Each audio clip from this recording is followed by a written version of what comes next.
Turns out the music business isn't doing so hot. Here's a surprise. In the shift to streaming, they've lost billions of dollars. U.S. music sales in this graph going from 2006 to 2015.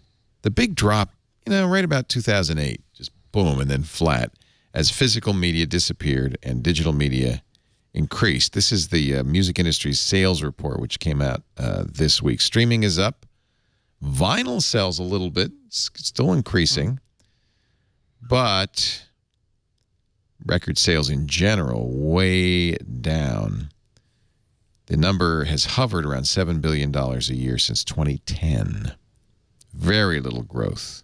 This article says that according to this report, that it's about half a cent per play per song on streaming. And I did the math. And that means, so if you take an average length album, because you think, when you buy the CD, you get it forever, or you do the download on iTunes, you get it forever, as many listens as you want. How many listens would it take for it to be equivalent revenue to on streaming? And it's like hundreds or thousands of listens to an album. And even my favorites, I don't listen to as much. So it's just, the money it doesn't work. It's not comparable.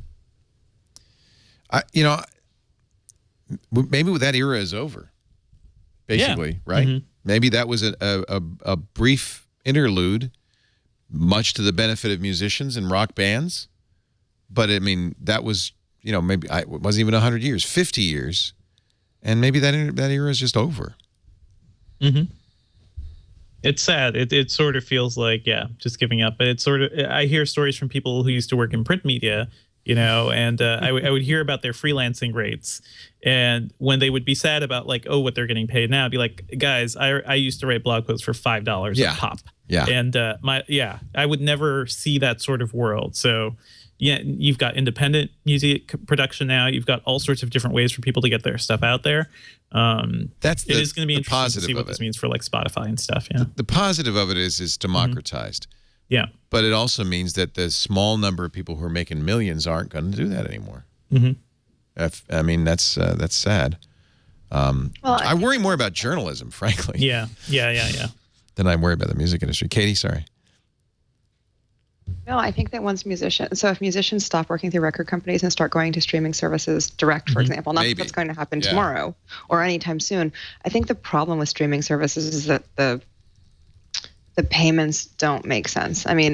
You're still an artist, you're still producing something, whether you're a huge, you love The Weeknd, or you love Taylor Swift, or you love somebody who's not as well known. Those people should get paid for the work they do. And right now we're in a system where it's still really easy to find all of their stuff for free, which is not fair.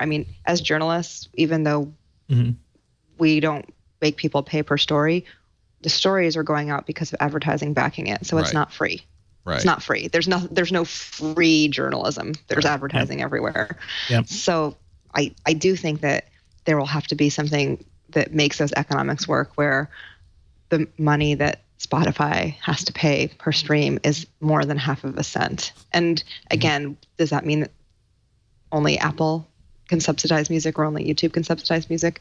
Maybe, but it's half a cent's not enough. I think most people would agree. Yeah, I have to, though, wonder where the money's going, because it's going to the middlemen. That's I guess. That's historically been the story of the record industry. It's not like the artists really ever got the lion's share of money. But the part of the pitch of these streaming services was to the record companies, well, wouldn't you rather get $10 a month every month from a user? That's like the equivalent of buying a CD a month. Isn't that better than the alternative? Even if they were buying CDs, do they buy a CD a month? You pay, don't you, Jason? I pay. I have two, Google and iTunes accounts. But if the average subscriber now pays the equivalent of one CD a month, and and they're a music fan, or they wouldn't be subscribing, and they probably bought 2 or 3 albums a month before, there you go. You've lost half or 2/3 of your revenue just right there. Regardless of how badly the artists are getting taken in by the middlemen, the pool of money is way down at that point. Right. So I think this will decimate the middlemen. In a perfect world, this would just sort of either force the record companies to get some sort of religion and understand that they have to redo their business and start distributing the cash. Yeah, good luck with that. More equally. They've or never. it just decimates them, Right. and they get taken out altogether, which is what is happening. That's the thing that's happening. Those numbers show that these guys, most of these companies are run by marketing people, not by business. Right.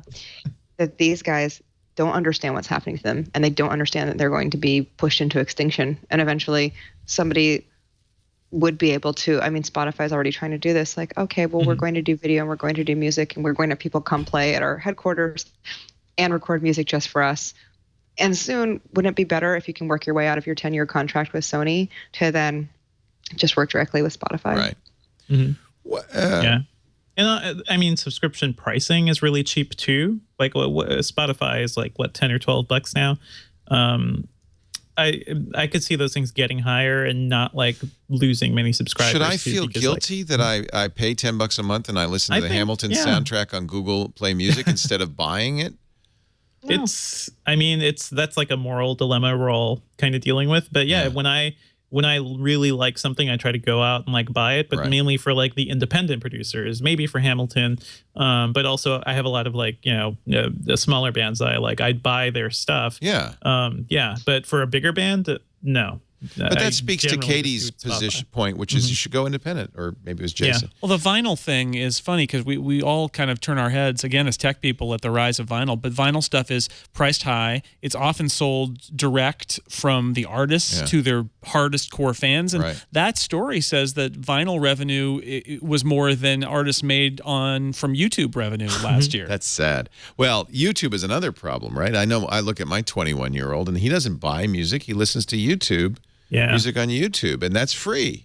That makes me super sad too, because YouTube stuff sounds terrible. Oh, the usually sound is terrible. Sounds awful. But kids nobody today, cares. they don't care.